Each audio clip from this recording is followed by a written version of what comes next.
Hi, everybody. Welcome to English Digest. I'm Stephanie. I'm Tom. Hey, it's our TOEIC unit. We're on day 2. Day 1, we had a conversation between a firefighter and a homeowner about the smoke detector. He had come by to check on her smoke detector, wanted to see if she had any questions. She had some good questions for him herself, but we found out that you need to not only install or position a detector, you might want more than one. He recommended a device in each bedroom, one in the hallway, and then at least one on every floor of the home. I only need one. I have a very small place. I can hear it. It's really loud. So you might want to check into that. Check the batteries. You want to check if it's dusty. Keep it clean. Actually, keep your whole place clean. That's good advice. And also, you need to have a fire escape plan so that everyone in your family knows 2 ways out of each room if you have 2 ways. I mean, I guess I could jump out the window in my apartment, Tom. But yeah, that doesn't sound very fun. And also, make sure you have set up or established a meeting point outside so that if you do have a disaster in your building, that you'll be able to get all your family members gathered together and get a game plan from there. Also, don't leave cooking food unattended. Make sure that you've unplugged things that are pretty dangerous before you leave your house. And keep things that burn easily, we call them flammable. Keep those things away from heat sources. I'm very careful about where I'm charging everything, and if I have fabric or pieces of paper or anything too close to it, you never know. Wires can start to spark, and suddenly you can have a fire and you didn't even think you had a problem there. Right. Okay. Now, if you're going to school, of course, sometimes your school will have fire drills. And, of course, before they have a fire drill, they may send out some sort of a notice, some kind of memo to let you know this is going to happen. And that's what we're going to be talking about today. It's an important notice. It's an annual fire drill scheduled for a certain day, and they want to let all the students and the staff know about this so they can be prepared. So let's find out what this is all about. Let's listen to the entirety of our lesson right now. Important notice. Annual fire drill scheduled. Dear students and staff, this is to inform you that the annual fire drill will take place on Tuesday, December 30th at 10 a.m. The purpose of this drill is to ensure that everyone is familiar with the emergency evacuation procedures and to guarantee that our building complies with all safety regulations. Please take note of the following important information. Evacuation routes. All students and staff are required to familiarize themselves with the emergency exits and evacuation routes before the drill. These maps will be posted in each classroom and on the main hall bulletin board. Assembly point. Upon evacuating the building, please proceed in an orderly manner to the designated assembly area on the school field. Homeroom teachers will take attendance to make sure that all students are present. Cooperation. Please follow all instructions from teachers and drill coordinators promptly and seriously. Delays or failure to follow directions may interfere with the safety and effectiveness of the drill. After the drill. Once the drill is completed, there will be a brief follow-up session to review the evacuation process and answer any questions regarding campus safety. This drill is a key part of maintaining a safe school environment for everyone. Thank you in advance for your cooperation. If you have any questions or concerns, please speak with your homeroom teacher or contact the school safety officer. Stay safe. The School Safety Committee. Okay, it's time now for us to discuss the contents of our lesson for today. It's an important notice, okay? Some sort of information to remind you of something. It's all about the annual fire drill scheduled, okay? So here we're talking about a drill. That just means some sort of practice. This reminds me like substitution drills that I used to give my students in class, like take a sentence. I want to go to California. Let's substitute words. New York. I want to go to New York. She wants to go to New York. Doesn't want. She doesn't want to go to New York. That's kind of a substitution drill that you can do. And, of course, if you're studying languages, there are all sorts of drills. Yeah. But in this particular case, it's a kind of practice or a drill for the students and the teachers and other people like that. I would imagine in Taiwan sometimes they have air raid drills as well. Sometimes in class, my teacher would go, okay, I'm going to drill you guys on what we learned yesterday before the quiz. So it's a way to practice. Here we're using it as a way to practice for an emergency, just in case something bad happens. I know they have a lot of drills in school for the kids. I live pretty close to an elementary school, and you can see the little kids, running outside with their little helmets or whatever they have. And all gathering in the school yard outside. So it's kind of fun. Anyway, this is a memo that's probably sent out to parents, I would assume, to let them know what's going on, and also to tell the teachers as well. So it's to inform them, the staff as well as the students, that the annual fire drill will take place on Tuesday, December 30th at 10 a.m., What's the purpose of the drill? It's to ensure that everyone is familiar with the emergency evacuation procedures. Now, they have these quite frequently. I guess if you were a first grader, maybe you would be unfamiliar. Most of the kids have been through this before, but it's always good to refresh your memory on what you should do, because when things are tense or people are frightened, they forget things. So you want to have this drilled into you so you don't forget. Practice again and again and again. What's evacuation mean, Tom? That just means you leave an area and you make it empty, okay? So notice in the middle of this word we've got vac, which means empty, just like the word vacuum. When you vacuum the carpet, you're trying to get all of the dirt out of there. You're trying to make it empty of dirt. So evacuation just means you just get the heck out of there. And the verb is to evacuate. Evacuation is the noun. So they're talking about evacuation procedures. And they want to guarantee that the building complies with all safety regulations. Okay, so to comply with just means that it matches or obeys the regulations or the rules or the laws. And to guarantee just means to make sure that something is the case. And they need to do this every once in a while. I suppose somebody from the government stops by every once in a while to make sure that they're complying with the safety regulations. If they find something wrong, the school may be fined or something like that, and somebody may be punished for that or something. So yeah, they need to make sure that all of the regulations are being followed. Yeah, that'll be really, really important. If you comply with something, do you see that word? They want to make sure or guarantee that their building complies with all safety regulations. A regulation is a rule. It's more serious than just a rule, though. Usually regulations are something that come from the authorities, maybe the government or the people in charge at your school. And if you don't follow them, you might have some sort of penalty or fine, some sort of money that you have to pay for not obeying or following regulations. Here, if you're complying, though, you're being good. You're acting in agreement with any rules or maybe some requests that you get. So you have to comply with safety regulations because we want to keep everyone safe at all times. Okay, so let's take note of the following important information. So the first point is evacuation routes. Okay, a route is a path that you should follow if you need to go someplace. This could also be pronounced route, which is kind of interesting because I never really decided which pronunciation to use myself.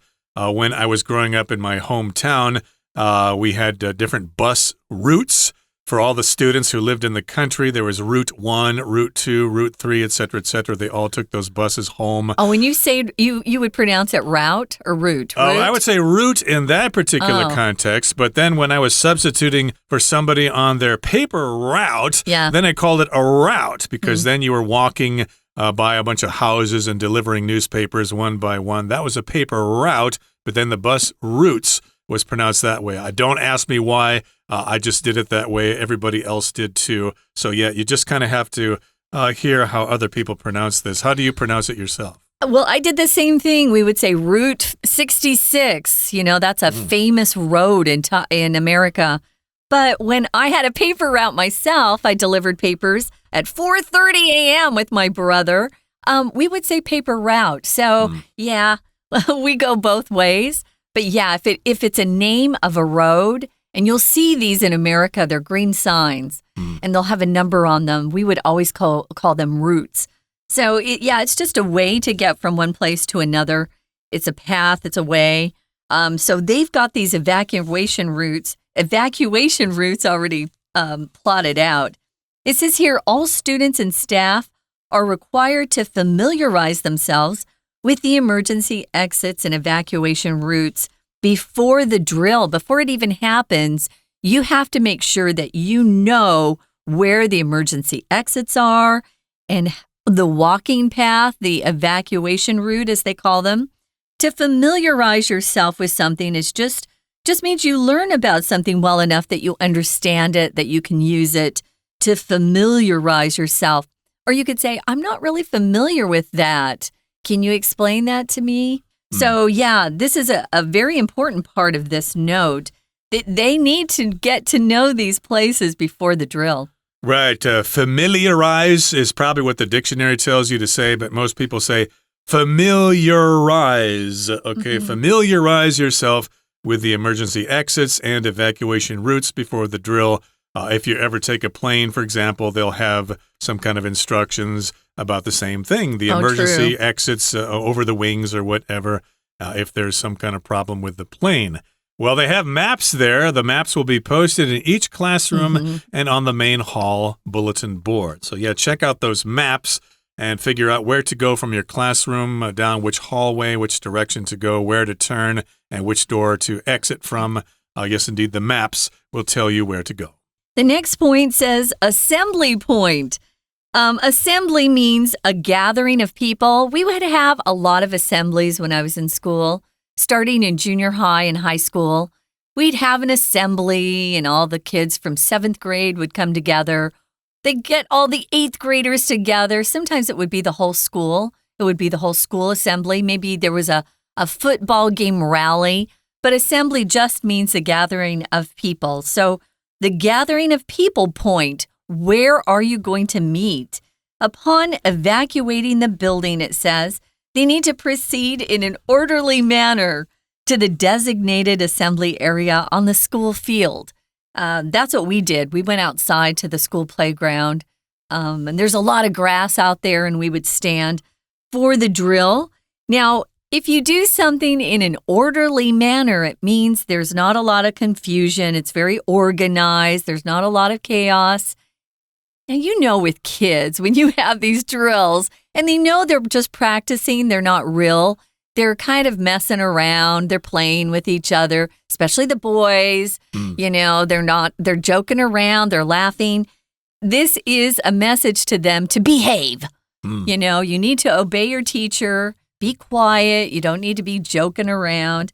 They need to also go to the designated assembly area. Designated means what, Tom? To determine something ahead of time, to figure out or agree as to where something is going to be in the future. So, yes, you may have the designated area outside the school, maybe in the outside basketball courts or wherever, or the track or whatever, the entrance to the school, or wherever the parking lot. Yeah. Those are designated or possible designated areas for people to meet if there's a fire. And then it goes on to say homeroom teachers will take attendance to make sure that all students are present. So in schools in America, I don't know if it's the same here in Taiwan, but we all have a homeroom, okay? That's where we go first when we go to school in the morning, and the teacher will take attendance. In high school, of course, we went to our homerooms, and then when the bell rang, we all went to different classrooms for different classes. Some people went to a history class, some people went to Spanish or whatever, science, etc., etc. And it was all kind of mixed up. So, yeah, we got to move around to different classrooms in the school, whereas here in Taiwan, I think everybody stays in the same room all day long. I was talking to Jacob. He's one of our friends that Tom and I know. And they do have a homeroom for his kids. So I was curious because we grew up with homerooms, especially in junior high. It was my first class of the day. That was everyone's homeroom. So I happened to have English first. So my homeroom happened to be my English teacher. And then the rest of the day, you would walk around to different classes. The teachers wouldn't move. The kids would move, which I think is good for kids because it gets the wiggles out. You need to get some of that energy out. And it gives kids a chance to talk with their friends. And the teachers have their classrooms set up for the class. So I think here in Taiwan, at least my daughter told me that the teachers come to the classrooms, they rotate, and they bring their materials in. So you stay in the same room all day long, although it might be different in different places. I think it's different in different schools, yeah. Could be, but in any case here, homeroom teachers will take attendance to make sure that all students are present. So they may, hey, John, are you here? Okay, here. Yeah. Lisa, here. Mary, here, etc. They take attendance. And, Lisa, or Mary, or no, I'm sorry, I said those names already. Jenny is not here today, so she's absent. Yes, she's homesick today. So they take attendance to make sure who's there and who's not. And now let's talk about cooperation. Oh, cooperation is the noun form of to cooperate, which means you work together with other people to get something done. Here it says you're going to follow all instructions from teachers and drill coordinators. A coordinator is someone whose specific job is to get people in a group to function as a unit, as a whole. These people are probably given specific assignments.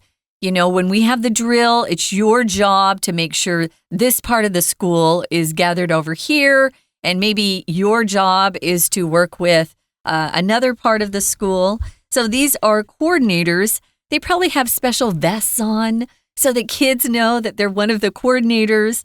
And they have to obey the instructions from both the teachers and the drill coordinators promptly and seriously. So they have to do it quickly, and they can't be messing around, joking around, which is what we always do. Delays or failure to follow directions. If you fail to do something, you don't do it, right? Failure to follow directions may interfere with the safety and effectiveness of the drill. You won't be able to learn what you needed to learn, and you might ultimately end up hurting someone if you have a real emergency. So if you interfere with, that's a verb phrase, it means you prevent something from happening or working properly. Maybe you're trying to get a project done, and some coworkers keep interfering with your work. They keep asking for things that have nothing to do with your deadline or your own project. So interfere with is not something you ever want to be accused of. It's similar in meaning to interrupt, but that's more like when somebody's having a conversation and you kind of butt in. But interfere is specifically talking about activities, and so you don't want to interfere with the safety and effectiveness of the drill. I did want to say that the word cooperation is sometimes difficult to pronounce. I've heard a lot of my students say cooperation. They kind of have one syllable there at the beginning. It's cooperation, or coordinate. That's also similar in pronunciation. Make two syllables there, cooperation, coordinate. And to interfere with, I can give you another synonym. It's disrupt. Yeah, you can disrupt something. With disrupt, though, you don't need that preposition with. It's just disrupt something, obstruct something. And if you want a very more gougy or advanced word, hinder. Hinder with an H, H-I-N-D-E-R, hinder. So after the drill is completed, there will be a brief follow-up session to review the evacuation process and answer any questions regarding campus safety. A follow-up, when you follow up with something, you take additional action, maybe after a particular event or meeting to make sure that there's complete success. Maybe there are follow-up actions that your boss gives you after a meeting is completed. So this is a follow-up session, a little bit of time that they're going to review the process. Did it work? Is there something we need to fix or change? Were there some students who were really bad and didn't follow the directions? All of these things will be brought up in that follow-up session. Yeah, why did class 22E take so long to get out of the school, and why was the other class so much faster? So they'll take a look at what they observed and try to make some improvements here and there. And here's how we wrap things up here. It says, this drill is a key part of maintaining a safe school environment for everyone. It's very important that we follow the rules and do these drills so that everybody knows what to do in case of a fire.Or maybe some other disaster like a tornado or an earthquake or whatever.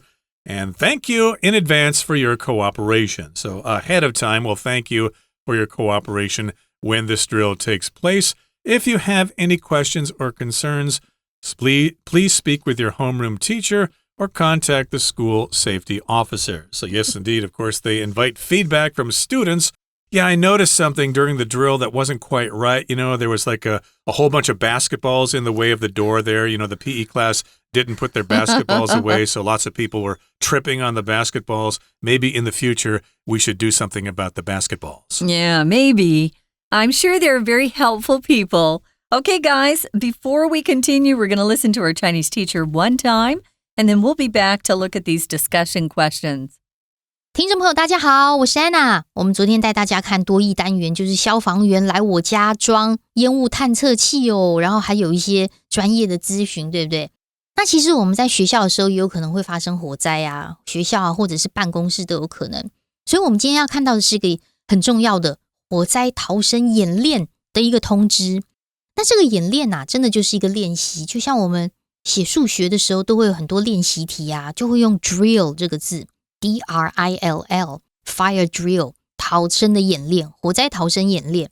好，所以现在看到的应该是一个 email 啦，或者是公告类的东西啊。当然会有称谓 Dear students and staff members。好，所以这封信到底要干什么呢？这封信啊，主要通知你，我们在12月30号呢，上午10点啊，就会举行一个火灾逃生演练。那同样我们在第一段的第一句的地方，我们先把一个动词抓出来，就是 take place。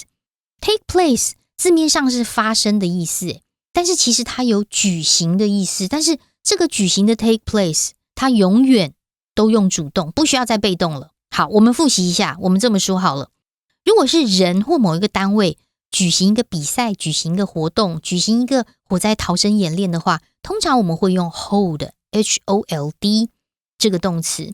那这个动词的前面真的就是人啊，或者是单位。那如果是事情或者是 fire drill 被举行的时候， a fire drill will be held， 那这时候用 hold 这个动词的话，它是有被动的。可是 take place 永远主动。言下之意就是 take place 它有一种被举行的意思，或者是它有某件事情发生的意思。好，那这里呢，我们就把基本的单字先复习一下，接着就来到第二句咯。主要这个练习的目的当然就是要确保大家都很熟悉紧急疏散的流程，要不然火灾发生的时候是乱哄哄的，对不对？那么这个熟悉啊跟确保两个动词我们都把它抓出来。在第一段第二句当中， ensure 的及物动词确定后面那件事情会发生，确定后面那件事情的确是真的，叫做 ensure。 而熟悉有几种不同的讲法，我们最常用的是形容词的 familiar， 所以如果对什么什么熟悉，通常会说 be familiar with something， be familiar with something。 那谈到这边的熟悉啊，就要直接接到下面这个段落，要注意哪些事项呢？第一个这个点点啊，第一个星号的疏散路线当中，我们也看到了熟悉这个动词，直接跳到下面的 evacuation routes 哦。但是这个动词如果你去看字典的话，它会翻译成使熟悉，使某人熟悉。所以到底是使谁熟悉呢？ All students and staff。 主词既然如果是学生跟职员，当然要让自己去熟悉路线，所以它会是一个反身代名词。但如果我们常说这个受词是反身代名词，也就是受词跟主词一致的时候啊，干脆就直接用被动就好了。所以这句话也可以换成 All students and staff are required to be familiarized with something。 那其实感觉就很复杂，对不对？干脆就说 be familiar with 不就好了吗？好 Anyway， 在这个片语前面的 be required to do something， 特别注意这个 require 的要求啊，就是蛮正式蛮严格的哦。所以这是因为了大家的安全着想，大家都被要求一定要很熟悉这些逃生的路线。那路线 route R-O-U-T-E 这个字可以抓出来，它并不是我们真的就去走的那个路啦，它指的就是说从哪里要往哪里走，然后再往哪里去，是一个路线的概念。所以疏散的路线会叫做 evacuation route。当然疏散了之后你到底要去哪里，会有一个集合地点啊，所以第二个点点，第二个星这个地方的 assembly point， 这个地方我们特别注意， assembly 就是集合，而 point 在这边有特别强调某一个地点，比如说哪里的什么哪棵树下或者是司令台的左侧右侧等等之类的，它就是一个地点之意。可是在这里的第一句有一个句型，我们特别把句首的 upon 抓出来。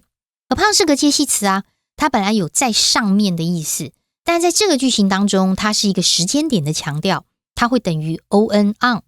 不管我们说 upon 或者是 on， 后面都会加名词或者是动词 ing， 强调在什么什么的时候。例如在这句话我们看到的是 upon evacuating the building， 一疏散出大楼之后，一撤离建筑物之后就要往哪里去，所以它是一个强调时间的句型。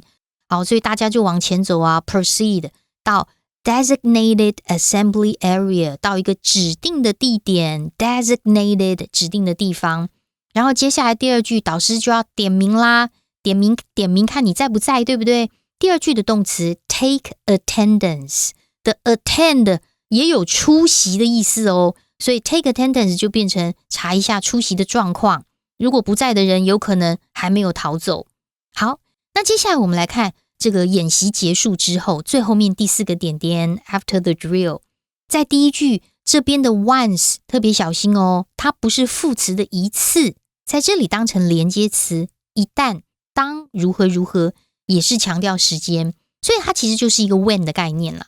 那演习一结束之后 when the drill is completed 或是 once the drill is completed， 接下来就要稍微开个会啦，检讨一下这个集合的速度啊等等之类的。那么接下来的一个说明会叫做 follow up session， session 指的就是一段时间。好，所以我们今天带大家看很重要的通知，又看到一些比较正式或者是紧急的讲法，希望大家都学会了。我是安娜，我们下次见。We're going to take a quick break. Stay tuned. We'll be right back.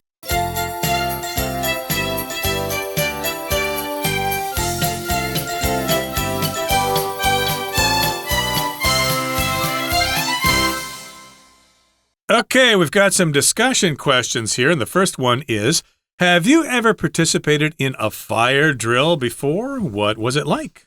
Of course. When I was a kid, I remember those when I was in elementary school. We would go out. It was fun. Actually, I enjoyed them. It was usually in a nicer, cooler time of year. I grew up in Arizona in the desert, and it's hot. So you didn't want for the school drill to be, say, in September. It's still hot. It was fun because it was like an extra recess for the kids. I think the teachers took it more seriously. I was just, whatever. I just followed my friends. What about you? Have you been in a fire drill before? Probably, but the one I remember most is the tornado drills. We have a lot of tornadoes where I'm from. And, of course, sometimes we had to have this drill. You don't go outside the school, of course. You go somewhere inside the school, usually down to the basement, and you line up against the wall or whatever. So do all the schools there have basements because of tornadoes? Probably. Of the schools I went to all had basements. Maybe my elementary school did not. That was a small school, so I'm not sure what they did there. Oh, no, wait, it did have a basement down by Mrs. Buster's kindergarten class. There was a room that everybody went to in case of a storm or whatever. But you're supposed to go outside the school if there was a fire drill. Here's the other question we have. What are some potential challenges that might arise during a fire drill, and how can they be addressed? Well, I went through a fire drill when I was at 101. I was teaching a client, and I remember thinking, wow, I'm glad I'm not above the 10th floor. Because they made everyone walk down the stairs. I don't know if they still do that, but I remember thinking, there's got to be a better way. But if you're in a really tall building, I guess there's no other way down. You're not supposed to get into the elevator, as you know. which I have tried to do during fires. I forgot, and then I went, oh, yeah, right. I'm supposed to take the stairs. What about you? Have you ever seen any challenges or potential challenges? Well, maybe too many people trying to go out the same door or something like that, so everybody gets kind of crowded in there and they start yelling and accusing other people. No, it's you blocking the door. No, you are. Get out of the way. So that's a potential problem. Oh, dear. Too many people trying to go out the same door. And maybe too few people trying to go out another door. Why are there like 500 kids over here and there's only 2 or 3 over there? That's not right. It should be spread out. And so these are some potential challenges that might arise during a fire drill. Okay, that brings us to the end of our discussion for today. And again, we hope this doesn't happen to you, but you do need to go through these fire drills for safety so you know what to do. And of course, there are other kinds of drills like for air raids or typhoons or whatever. Sure. It's all important. And of course, it's a good excuse to get out of the classroom for maybe a half hour or so. Yes. Okay, that brings us to the end of our lesson. Please check out our extra content on YouTube and Facebook. And we look forward to seeing you next time. From all of us here at English Digest, I'm Tom. I'm Stephanie. Goodbye. Bye.